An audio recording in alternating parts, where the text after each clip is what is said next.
Olá, pessoal! Preparem-se para embarcar em uma jornada fascinante pela história antiga de Israel. Hoje, vamos explorar uma descoberta arqueológica emocionante que lança luz sobre as cartas de Laquish, revelando insights valiosos sobre a vida e os eventos que moldaram essa antiga civilização. Desde a primeira menção de Laquish no livro de Josué até a decodificação das mensagens dessas cartas, vamos desvendar os segredos por trás desses artefatos incríveis. Venham conosco enquanto mergulhamos nas profundezas do passado e descobrimos como esses achados arqueológicos corroboram os relatos históricos da Bíblia. Não percam e não se esqueçam de se inscrever no nosso canal para mais conteúdo fascinante como este. Clique no botão de inscrição e ative as notificações para não perder nenhuma atualização. Juntos, vamos explorar os mistérios da história e da arqueologia.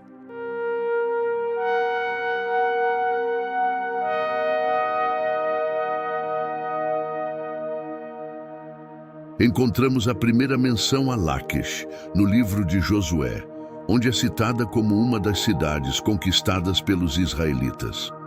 Nessa épica história, Yahweh faz o sol parar. Aqui vemos uma ilustração clássica do poder de Deus. Naquela época, Laquish era um território inimigo que guerreava contra os aliados dos israelitas. Adonisedeque enviou mensagens a 4 reis para que se unissem à guerra. Entre eles estava Laquish. O rei de Jerusalém enviou mensagens ao rei de Hebron, ao rei de Jarmute, ao rei de Laquish e ao rei de Eglon. Quando os gibonitas, aliados dos israelitas, foram atacados por 5 reis, os gibonitas enviaram um apelo por assistência militar a Josué. Então, os 5 reis dos amorreus, o rei de Jerusalém, o rei de Hebron, o rei de Jarmute, o rei de Laquish e o rei de Eglon se reuniram e foram à guerra. O resultado foi uma vitória esmagadora de Israel, pois o Senhor lançou o inimigo na confusão. Nessa batalha, Deus realizou 2 milagres para garantir a vitória de Israel. O Senhor enviou pedras de granizo que mataram mais soldados inimigos do que Josué e seus homens mataram. Enquanto a batalha continuava, Josué percebeu que precisava de mais luz do dia para terminar. Ele orou para que o sol e a lua parassem, e assim aconteceu. Após a batalha, os 5 reis foram levados diante de Josué e seus capitães. Os capitães do exército colocaram seus pés nos pescoços dos reis, uma prática militar que ilustrava a completa derrota do inimigo. E agora, vemos as cartas de Laquish. Essas cartas, inscritas com tinta de carbono em ostracas de argila, foram descobertas durante escavações em Laquish, atual Israel, em janeiro a fevereiro de 1935, pelo arqueólogo britânico James Starkey. A importância dessas ostracas não pode ser subestimada. Elas foram meticulosamente estudadas e publicadas em 1938 e desde então têm capturado a atenção de estudiosos e entusiastas. Atualmente, 17 dessas cartas estão no Museu Britânico, em Londres, enquanto um número menor, mas significativo, incluindo a carta 6, está em exibição no Museu Rockefeller, em Jerusalém Oriental. Esses artefatos servem como fontes primárias para entender vários aspectos da sociedade, administração e comunicação do antigo Israel. Cada ostraca é uma janela para o passado, oferecendo vislumbres da vida diária, dos conflitos políticos e das práticas religiosas durante os séculos 7 e 6 a.C. Essas mensagens breves, porém impactantes, fornecem relatos em primeira mão dos desafios e dificuldades enfrentados pelos habitantes de Laquish, revelando suas interações com cidades vizinhas, estratégias militares e até mesmo assuntos pessoais. Através da análise meticulosa das cartas de Laquish, arqueólogos e historiadores puderam reconstruir aspectos da paleografia, língua e relações diplomáticas do antigo Israel. Além disso, esses artefatos corroboram os eventos históricos registrados nos textos bíblicos, dando crédito à autenticidade das narrativas bíblicas. A decodificação das mensagens das cartas de Laquish oferece um vislumbre tentador da urgência e manobras estratégicas durante um período de conflito. Essa descoberta arqueológica é crucial para entender a importância histórica dessas cartas. Acredita-se que elas foram escritas pouco antes da queda de Laquish para o exército babilônico, sob o reinado de Zedequias, o rei de Judá, entre 588 e 586 a.C.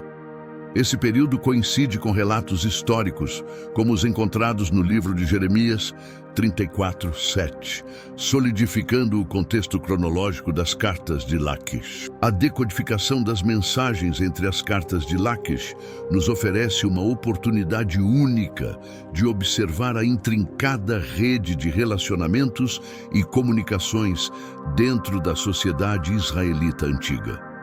Essas cartas, provavelmente originadas do mesmo vaso de barro quebrado, nos oferecem um vislumbre de um momento específico no tempo, provavelmente composto ao longo de um curto período. As cartas são escritas por Ha, um oficial militar estacionado em uma cidade próxima, e servem como plataformas para ele transmitir relatórios informativos e fazer pedidos ao seu superior. O contexto em que essas cartas foram escritas é crucial para entender sua importância. Acredita-se que tenham sido compostas pouco antes da queda de Laquish para o exército babilônico sob o reinado de Nabucodonosor II, entre 588 e 586 a.C., durante o reinado de Zedequias, o rei de Judá. Esse período corresponde a relatos históricos, como os encontrados no livro de Jeremias 34:7, solidificando o contexto cronológico das cartas de Laquish. Decifrar as mensagens das cartas de Laquish nos dá um vislumbre tentador da urgência e das manobras estratégicas durante um período de conflito. Escritas em potes de barro, essas cartas fornecem uma visão das intensas comunicações entre comandantes militares sitiados. O texto da carta 4 diz: "Eu o enviarei amanhã ao amanhecer, e farei com que meu mestre saiba que estaremos esperando os sinais de Laquish, de acordo com as instruções que ele deu, pois não foram vistos sinais de Azeca." Essas palavras revelam um senso de urgência e coordenação, já que o comandante planeja enviar alguém ao amanhecer e aguarda ansiosamente os sinais de Laquish e Azeca. Laquish e Azeca, mencionadas nesta carta, eram fortalezas significativas no antigo reino de Judá, estrategicamente posicionadas para se defenderem de ameaças externas. Sua menção está em consonância com os relatos bíblicos encontrados em 2 Crônicas 11:5-2, que descrevem os esforços de fortificação do rei Roboão, incluindo o fortalecimento de cidades como Laquish e Azeca. O contexto da carta 4 se torna ainda mais intrigante quando consideramos suas implicações históricas. Os estudiosos interpretam esse fragmento como evidência de que Azeca havia caído nas mãos das forças inimigas. Essa interpretação é apoiada pela urgência nas palavras do comandante e pela ausência de sinais de Azeca, indicando seu isolamento ou captura.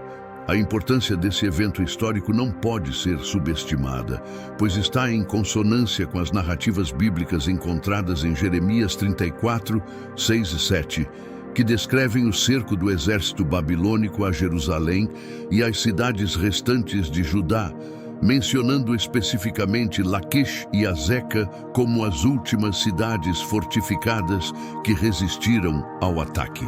Recentemente, os arqueólogos fizeram uma descoberta notável em Laquish, uma vala contendo os restos de aproximadamente 1.500 pessoas que morreram durante o ataque de Nabucodonosor, juntamente com as cartas de Laquish, fragmentos de cerâmica com escritos urgentes. Essas cartas mencionam especificamente o ataque babilônico e a conquista de cidades como Laquish e Azeca. Zedequias, o último rei de Judá, reinou durante o período em que a Babilônia destruiu Jerusalém e o templo em 586 a.C., levando ao exílio da maioria da população.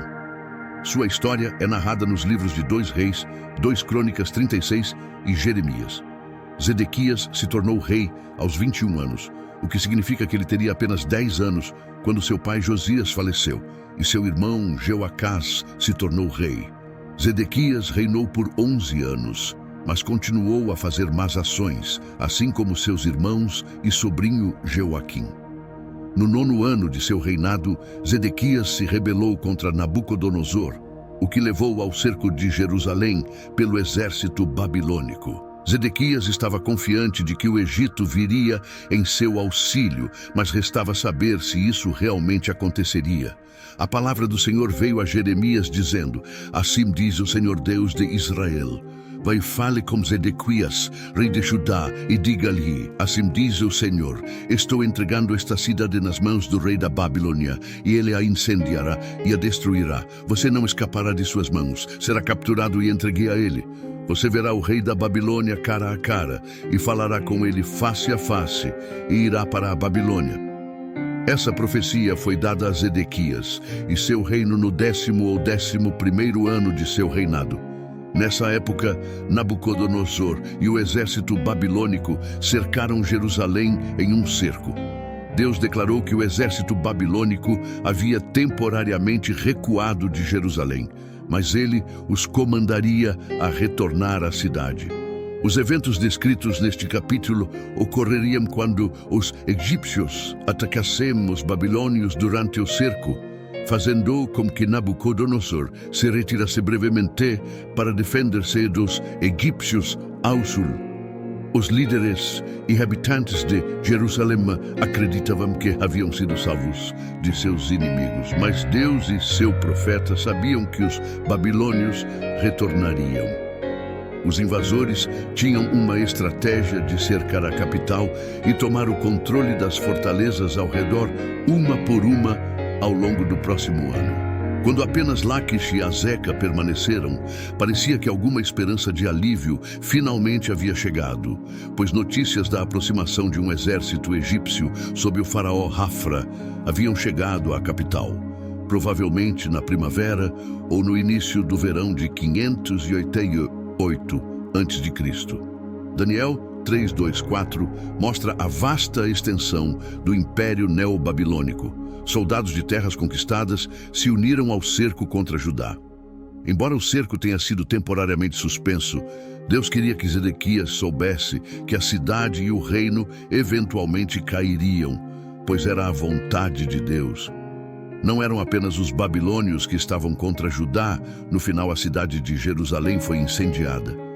Segundo Reis 25:9 diz: ele incendiou o templo do Senhor, o palácio do rei e todas as casas de Jerusalém, desde as casas dos ricos até as dos pobres.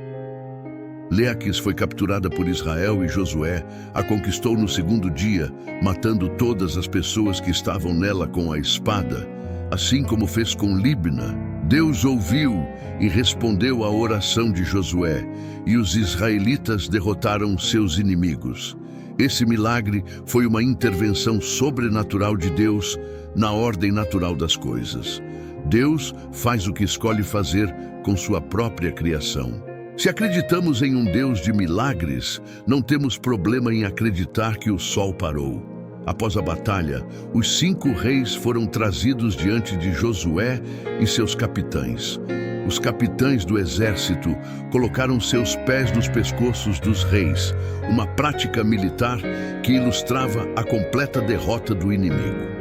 E agora, vemos as cartas de Laquish. Essas cartas, inscritas com tinta de carbono em óstracas de argila, foram descobertas durante escavações em Laquish, atual Israel, em janeiro a fevereiro de 1935, pelo arqueólogo britânico James Starkey.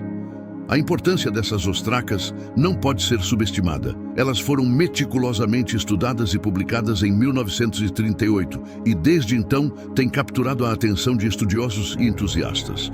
Atualmente, 17 dessas cartas estão no Museu Britânico, em Londres, enquanto um número menor, mas significativo, incluindo a Carta 6, está em exibição no Museu Rockefeller, em Jerusalém Oriental. Os eventos descritos neste capítulo ocorreram quando os egípcios atacaram os babilônios durante o cerco, fazendo com que Nabucodonosor se retirasse brevemente do cerco de Jerusalém para se defender dos egípcios ao sul.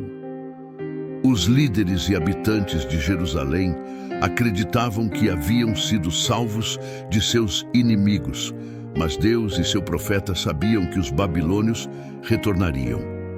Os invasores tinham a estratégia de cercar a capital e tomar o controle das fortalezas ao redor, uma a uma, nos próximos anos. Quando apenas Laquish e Azeca restaram, parecia que alguma esperança de alívio finalmente havia chegado, pois notícias sobre a aproximação de um exército egípcio sob o faraó Hofra haviam chegado à capital. Provavelmente no final da primavera ou início do verão de 588 a.C. Daniel 3:2-4 mostra a vasta extensão do Império Neobabilônico, com soldados de terras conquistadas se juntando ao cerco contra Judá. Embora o cerco tenha sido temporariamente suspenso, Deus queria que Zedequias percebesse que a cidade e o reino eventualmente cairiam, pois era a vontade de Deus. Não eram apenas os babilônios que estavam contra Judá. No final, a cidade de Jerusalém foi incendiada. Em 2 Reis 25:9, lemos: Ele queimou a casa do Senhor, o palácio real e todas as casas de Jerusalém. Todas as casas importantes ele as incendiou. Lemos: Você não escapará das mãos dele. No passado, quando uma cidade ou reino era derrotado, o governante costumava fugir. No entanto, Deus tinha outros planos para Zedequias. Ele seria capturado pelo rei babilônico, contra quem havia se rebelado e forçado a servir como um rei vassalo de Judá. Esse rei não era outro senão Nabucodonosor, que o julgaria pessoalmente. Esperava-se que ele enfrentasse um severo castigo. A expressão hebraica é bastante gráfica. Seus olhos encontrarão os olhos do rei da Babilônia, e sua boca falará com a boca dele.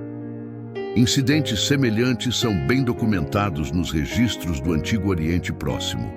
A mensagem do Senhor para Zedequias era para que ele não fosse enganado pelo alívio temporário no cerco. A situação, na verdade, era desesperadora.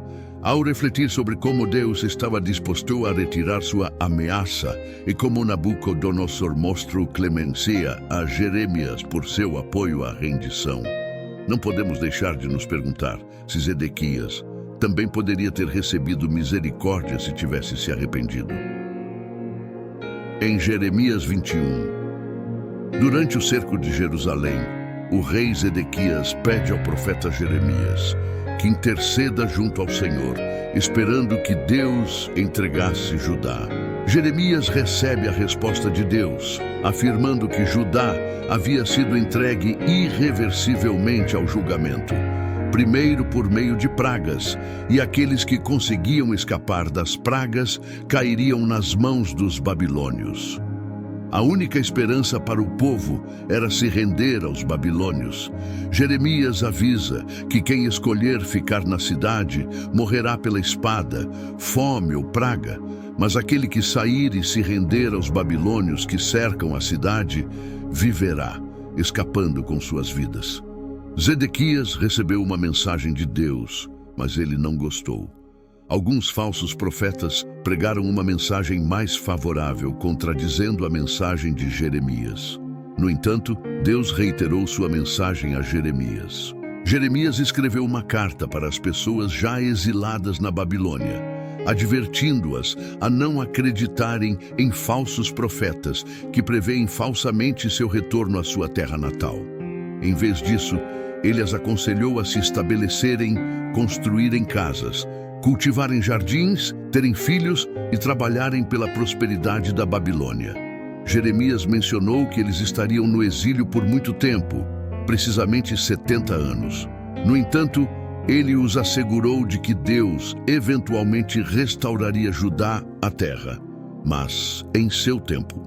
O rei Zedequias confinou Jeremias ao pátio da guarda no palácio, mas Jeremias permaneceu firme e não comprometeu sua mensagem. Jeremias 34, 4, 5 diz: Mas ouça a palavra do Senhor, ó Zedequias, rei de Judá.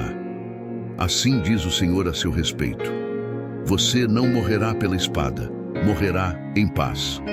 E assim, como se lamentava a queima de especiarias pelos seus antepassados, os antigos reis que o precederam, assim também se lamentarão por você, dizendo: Ah, Senhor, pois eu falei a palavra, diz o Senhor. Zedequias estava destinado a um destino terrível, mas não seria morto pela espada. Jeremias 34, 6, 7 diz: Jeremias, o profeta, disse todas essas palavras a Zedequias, rei de Judá, em Jerusalém, quando o exército do rei da Babilônia estava lutando contra Jerusalém e contra todas as cidades de Judá que ainda restavam. Através da análise meticulosa das cartas de Laquish, arqueólogos e historiadores puderam reconstruir aspectos da paleografia, língua e relações diplomáticas do antigo Israel. Além disso, esses artefatos corroboram os eventos históricos registrados nos textos bíblicos, dando crédito à autenticidade das narrativas bíblicas. Em suma, a descoberta das cartas de Laquish representa um marco significativo na arqueologia bíblica e na compreensão da história antiga de Israel. Ao fornecer uma janela para o mundo antigo, esses artefatos não apenas confirmam a autenticidade de certos relatos bíblicos, mas também nos convidam a mergulhar mais fundo em uma era fascinante de intriga, conflito e fé. E aí, pessoal, o que acharam dessa incrível jornada pela história antiga de Israel? Esperamos que tenham se maravilhado tanto quanto nós com as descobertas arqueológicas das cartas de Laquish. Não se esqueçam de deixar seus comentários compartilhando suas impressões e insights sobre o tema. E é claro, se vocês gostaram do conteúdo e querem mais vídeos como este, não deixem de se inscrever no nosso canal e ativar as notificações. Juntos, podemos continuar explorando os mistérios e maravilhas do passado. Até o próximo vídeo!